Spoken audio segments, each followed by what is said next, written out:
आपण पाहतो की जे काही स्थानिक स्वराज्य संस्थांच्या निवडणुका होणार आहेत आणि आपला जो काही आजचा विषय आहे तो स्थानिक स्वराज्य संस्थांच्या निवडणुकांवरतीच आहे। आता निवडणुका कधी होणार की होणार नाहीत हे बीजेपी सरकारलाच माहिती, त्याच्यावरती मी बोलत नाही। परंतु कुठल्या गटामध्ये कोण उभं राहते, म्हणजे महायुतीकडून कोण उभं राहणार, महाविकास आघाडीकडून कोण उभं राहणार, त्यासाठी आपण आता पुन्हा एकदा आलं अहिल्यानगरमध्ये असणारा महत्वाचा पारनेर तालुका आणि पारनेर तालुक्यामध्ये असणारा सुपा जिल्हा परिषदेचा गट।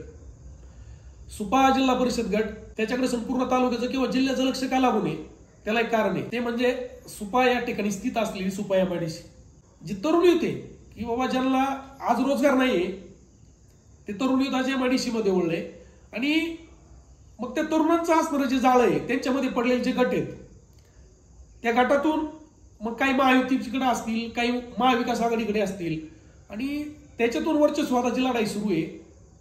तर सुपा गटामध्ये आता महायुतीकडून कोण निवडणूक लढवणार आहे किंवा महाविकास आघाडीकडून कोण उभं राहतंय, तर आता सध्याच्या नावांची चर्चा सुरू आहे। प्रॅक्टिकली आपण जर पाहायला गेलं अजून निवडणुकांच्या तारखा डिक्लेअर झालेल्या आहेत, तरी पण एक आपण जो काही अंदाज लावतोय, आपण जो काही संवाद महाराष्ट्राचा सर्वे केला होता त्या सर्वेची जी काही परिस्थिती होती, सर्वे नेमकी कोणला आता जी नावांची चर्चा आहे त्यापैकी कोणला कौल देतोय ह्या गोष्टी, परंतु मी कौल कोणला देतोय मी हे सांगणार नाही, कारण जर एखाद्याची बाजू लावून धरली की लोकांना वाटतं की अरे याचा हा प्रचार करतोय।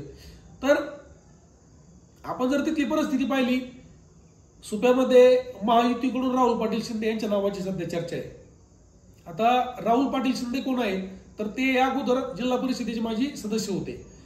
सुजय विखे, राधाकृष्ण विखे पाटील यांच्यात एकदम तालुक्यातले सर्वात विश्वासू सहकारी म्हणा किंवा त्यांचे एकदम जवळचे कौटुंबिक संबंध असणारे निकटवर्ती ते मानले जातात। राहुल पाटलांचं कसं आहे, विखे सांगतील तसं आहे आणि तालुका लेवलला कुठलाही किती मोठा विषय असू द्या की विखे कुटुंबाचा पहिला फोन कोणाला जातो तर राहुल पाटील शिंदेला जातो आणि कुठलंही काम राहुल पाटील शिंदे मागू द्या की ते विखे 2 मिनिटांमध्ये मनावर घेऊन ते काम कडेला घेऊन जाण्याचं काम विखे पाटील करतात किंवा सुजय विखे असतील, राधाकृष्ण विखे असतील। त्याचबरोबर आपण जर इकडे पाहिलं त्यांच्या अपोजिटला उभं कोण राहणार आहे, तर आता महाविकास आघाडीकडून सचिन आप्पा पाटरे या नावाची आपण चर्चा करतो।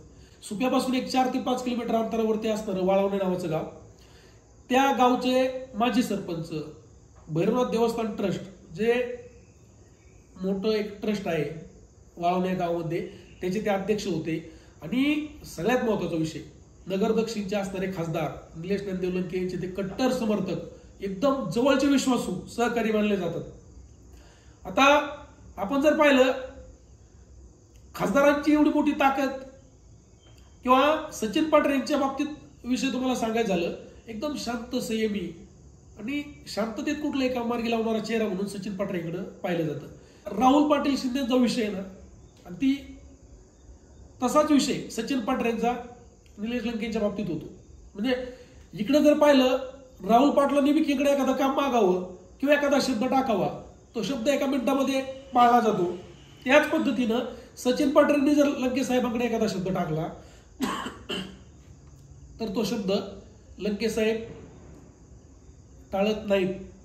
ही खासियत आहे 2 माणसांमध्ये, म्हणजे तोडीच तोड उमेदवार आहेत। असं नाही का राहुल पाटील त्यांचंही काम चांगलं आहे, सचिन पाटरेंचंही काम चांगलं आहे, परंतु आता या गटामध्ये या दोघांपैकी मतदार कोणाला स्वीकारणार आहे, तर सगळ्यात महत्वाचा विषय येतो एमआयडीसी। एमआयडीसीचा विषय आला की उत्पन्नाचे सोर्स आले आणि जर तरुण तुमच्या पाठीमागे जर तुम्हाला खंबीरपणे ठेवायचं असेल, जर तुम्हाला वाटत असेल की बाबा इथे तरुणाईची ताकद मला मिळाली पाहिजे, तर त्यासाठी तुम्हाला नेता निवडणं महत्वाचं आहे। आणि मग कोण निवडायचा, एमआयडीसी मध्ये सध्या वर्चस्व कोणाचं आहे ही सांगण्याची गरज नाही मला, हे सगळ्या तालुक्याला माहिती आहे। प्रत्येक वेळेस संवाद महाराष्ट्राच्या माध्यमातून मीच बोलून दाखवायचं।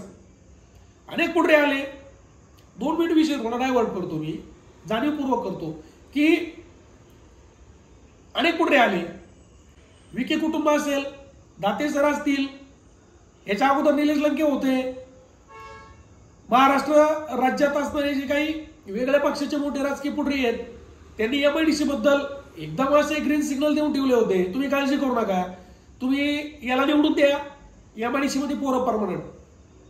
हे तुम्ही तालुक्यातला कोणत्या मुलाला तुम्ही शिकू नका किंवा सांगू नका. एमआयडीसी मध्ये कोणाचे कॉन्ट्रॅक्ट आहेत, लेबर कॉन्ट्रॅक्ट कोणाचे आहेत, ट्रान्सपोर्टचे कॉन्ट्रॅक्ट कोणाचे आहेत, स्क्रॅपचे कॉन्ट्रॅक्ट कोणाचे आहेत, मुरमाचे कॉन्ट्रॅक्ट कोणाचे आहेत, खडीचे कॉन्ट्रॅक्ट कोणाचे आहेत, एमआयडीसी अंतर्गत होणारे रस्त्याचे कॉन्ट्रॅक्ट कोण घेत आहे, एमआयडीसी मधल्या कुठल्या कंपनीला पाण्याचे टँकर कोणाचे चालू आहेत. ह्यो फक्त वरचा विषय हो. कुठल्या एमआयडीसीतल्या कंपनीकडून कोणाला किती हप्ते येतात. या ठिकाणी पुन्हा एकदा मी माझ्या विषयावरती येतो. सुपागट सचिन पाटरे हे पण एक चांगलं व्यक्तिमत्व आहे. राहुल पाटील शिंदे सुद्धा चांगलं व्यक्तिमत्व आहे. हा ज्याचा त्याचा विषय राहिला. कुठल्या माणसाचं काम करायचं मी पुन्हा तुम्हाला तेच सांगतो. कुठला पक्ष पाहू नका. कुठल्याही पक्षाची विचारधारा वाईट नसते हो. हे राजकीय पुढे आपल्या हिशोबाने आपल्या स्वार्थासाठी आपल्या पोळीवरती तूप ओढण्यासाठी विचारधारा बदलवतात. त्याला आपण काय करू शकत नाही. पण योग्य माणसं द्या जे तुम्हाला न्याय देतील, जे तुमच्यासाठी लढतील, जे तुमच्यासाठी झटतील. अशा योग्य व्यक्तिमत्वांना ताकद देऊन त्यांना तुम्ही या चांगल्या पदावरती बसवा की जेणेकरून तुमचा विकास होईल.